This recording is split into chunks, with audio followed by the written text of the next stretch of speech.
I'm going to tell you the story about this guy I knew. We're going to call him EPSILON because he's still alive. All right? But this guy it is a fascinating story. So, the guy looked like a movie star. Not even like a movie star, like a king. All right? One of the best looking people I've ever seen in my life. Okay? And we'll call him EPSILON, like I said. Now, EPSILON, no matter what he wanted, he would get. Okay? Every woman wanted to be with him. Every guy wanted to be him. Super nice guy, friendly with everybody. But he had one bad habit. And none of us knew it. Everything went into his arm. Everything. Right into his arm. All right? But he hid it. And none of us knew it. But because of this, he had to earn a vast amount of money. But earn is probably not the best word to use. He would swindle. Now, I actually, at the time when I met him, I was selling cars. And we would sell vehicles and different things like this. And he had a girlfriend, just had a baby. All right?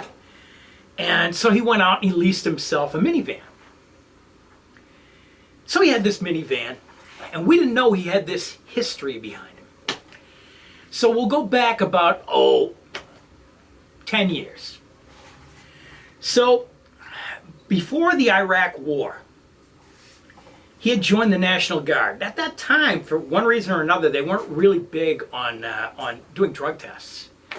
And he never got caught, but everything was going into his arm, remember. So he swindled the nation of Poland. Yes, that's correct. He swindled the nation of Poland. Now, the way he did it was, he actually did it out of his apartment in Portsmouth. But anyways, he got in touch with somebody. I don't know how. And it's someone in the nation of Poland.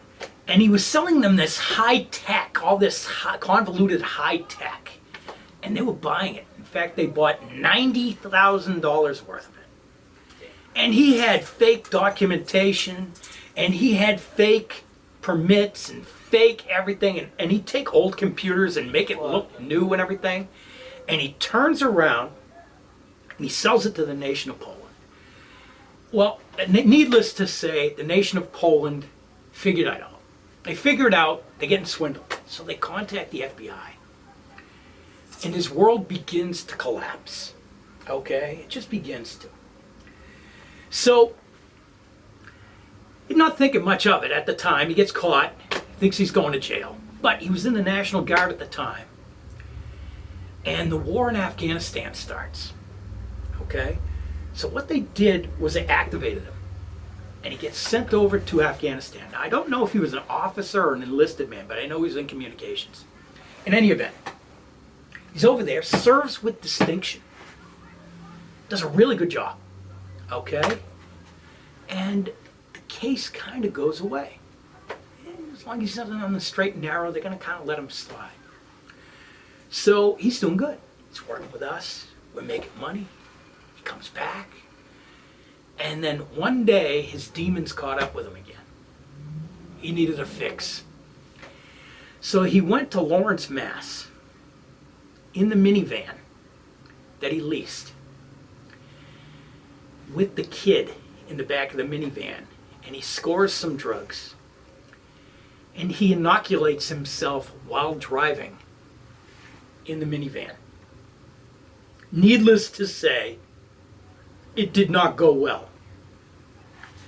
There was an accident. Luckily, by the grace of God, child was uninjured. The only thing really injured was his dignity. He gets arrested, thrown in prison for a little bit, and his world really crashed down.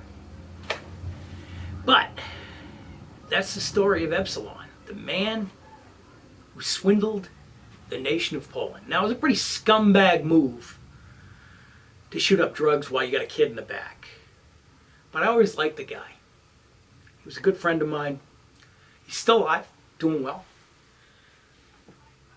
If you like stories like this, well, then like, comment, subscribe.